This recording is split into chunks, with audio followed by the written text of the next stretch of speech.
বাংলাদেশ কি গণতন্ত্রের পক্ষে যাবে নাকি স্বৈরতন্ত্রের পক্ষে যাবে? রংপুরে নতুন একটি বিজয়ের সূচনা হয়েছে, সেটা কি আপনারা টের পেয়েছেন? সেটা হলো আওয়ামী লীগের যে দোসর ছিল জাতীয় পার্টি, সেটা রংপুর থেকে ওয়াশ আউট হয়ে গিয়েছে এবং তারা বিরোধী দল হিসাবে সংসদে অ্যাক্ট করলো। তারা ছিল গৃহপালিত বিরোধী দল। রংপুরবাসী তাদেরকে লাল কার্ড দেখিয়েছে। জাতীয় পার্টি বহুত কথা বলতো, বাংলাদেশের কোথাও জায়গা না পাইলে নাকি তাদের রংপুরে জায়গা হবে। রংপুরবাসী তাদের সঠিক বিচার করেছে এবং জায়গা ঠিক করেছে যে ফেসিবাদী কোনো শক্তির সাথে তারা আপোষ করবে না ইনশাআল্লাহ। প্রিয় রংপুরবাসী, আমরা বাংলাদেশের খুব সংকটের মুহূর্তে যাচ্ছি। আগামীকাল সংসদ অধিবেশন শুরু হচ্ছে। আগামীকাল বাংলাদেশে সিদ্ধান্ত হবে বাংলাদেশ কি গণতন্ত্রের পক্ষে যাবে নাকি স্বৈরতন্ত্রের পক্ষে যাবে। যদি আগামীকাল বাংলাদেশ স্বৈরতন্ত্রের পক্ষে যায়, আমাদেরকে আরেকটি বিপ্লবের প্রস্তুতি রাখতে হবে ইনশাআল্লাহ।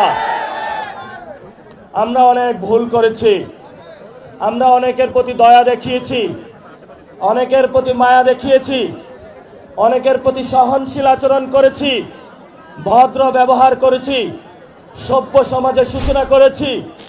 কিন্তু আমাদের যে দুর্বলতাকে আপনারা নিয়ে বাংলাদেশ আওয়ামী লীগের পুনর্বাসন, চুপ্পুর যে ভাষণ সংসদে বাজানোর প্রচেষ্টা করছেন, আওয়ামী লীগের অফিস খোলার চেষ্টা করছেন, এই সকল পায়তারা যদি চালনা আপনারা রাখেন, তাহলে আপনাদের বিরুদ্ধে আমাদের যুদ্ধ অবতীর্ণ হতে হবে ইনশাআল্লাহ। গতবারে আমরা একটা ভুল করেছিলাম। আন্দোলনে অনেকে স্টেক নিয়ে বাংলাদেশের জনগণের উপরে চাঁদাবাজির মহাসাম্রাজ্য চালিয়েছিল, সন্ত্রাস চালিয়েছিল, দুর্নীতি চালিয়েছিল।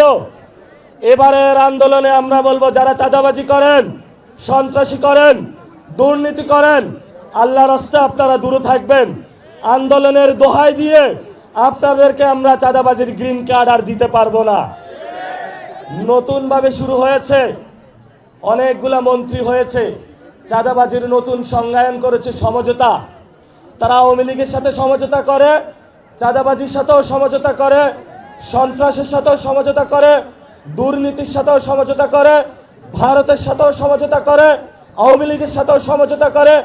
এই নব্য সমঝোতাকারীদের আমাদের বয়কট করতে হবে ইনশাআল্লাহ। আমাদেরকে কথা বললে কথা বলেন নাকি তাদের চুলকানি শুরু হয়ে যায়।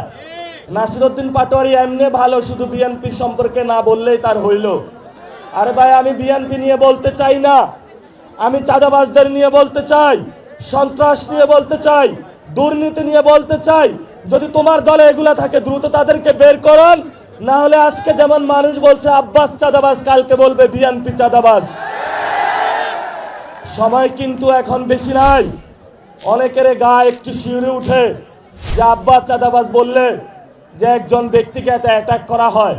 এটা কোনো ব্যক্তি আব্বাস না, এটা পুরো বাংলাদেশের তাদের চিত্র ফুটে উঠে একটা ব্যক্তির মধ্যে দিয়ে। এই জন্য দ্রুত এগুলা বন্ধ করেন। যদি বন্ধ করতে না পারেন, তাহলে সবারই কিন্তু চাদর ধরে আমরা টান দিব। যেখানে লেখা আছে চাঁদাবাজ, সন্ত্রাস, দুর্নীতি, সেখানে আমাদের শক্ত লড়াই হবে। আপনারা ঘরের দেওয়ালে, মার্কেটে, বিভিন্ন জায়গায় লিখে রাখবেন, চাঁদাবাজদের বয়কট করুন। এখানে চাঁদাবাজের প্রবেশাধিকার নিষিদ্ধ, সামাজিকভাবে তাদেরকে বয়কট করতে হবে।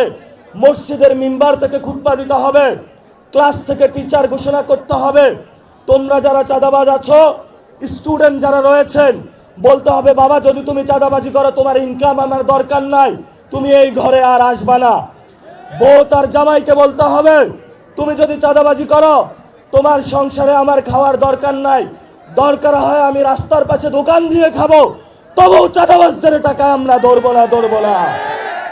সবাই আপনারা চাঁদাবাজদের বিরুদ্ধে ঐক্যবদ্ধ থাকবেন, দুর্নীতির বিরুদ্ধে ঐক্যবদ্ধ থাকবেন, সন্ত্রাসের বিরুদ্ধে ঐক্যবদ্ধ থাকবেন, আওয়ামী লীগের বিরুদ্ধে ঐক্যবদ্ধ থাকবেন, জাতীয় পার্টির বিরুদ্ধে ঐক্যবদ্ধ থাকবেন। শেষ কথা, আমাদের একটি দল রয়েছে যারা সারা জীবন রাজনীতি করেছে, ভারত বিরোধী রাজনীতি, এখন তারা ক্ষমতার মোহে অন্ধ হয়ে ভারতের সাথে সমঝোতা করেছে। বাংলাদেশে আমরা বলতে চাই, আমরা মান মর্যাদা চাই। আমরা হতে পারি গরিব, আমাদের অনেক সংকট থাকতে পারে, কিন্তু মর্যাদার প্রশ্নে আমরা কোনো দেশের সাথে সমঝোতা করতে রাজি নই। তোমরা যারা সমঝোতা করেছো, আওয়ামী লীগের সাথে আতাত করেছো, বাংলার মানুষ একদিন তোমাদেরকে জবাব দিবে।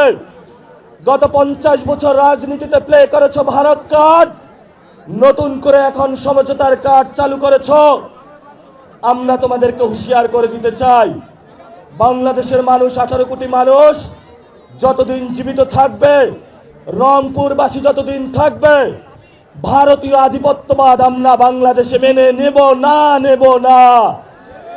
আপনারা সবাই হাত তুলে শপথ করুন, ভারতের বিরুদ্ধে বাংলাদেশের আমাদের লড়াই সংগ্রাম ঐক্যবদ্ধভাবে চলবে। চাঁদাবাজদের বিরুদ্ধে লড়াই চলবে, সন্ত্রাসের বিরুদ্ধে লড়াই চলবে, আওয়ামী লীগের বিরুদ্ধে লড়াই চলবে, জাতীয় পার্টির বিরুদ্ধে লড়াই চলবে। সেই বিপ্লবে দেখা হবে। সবাই ভালো থাকবেন।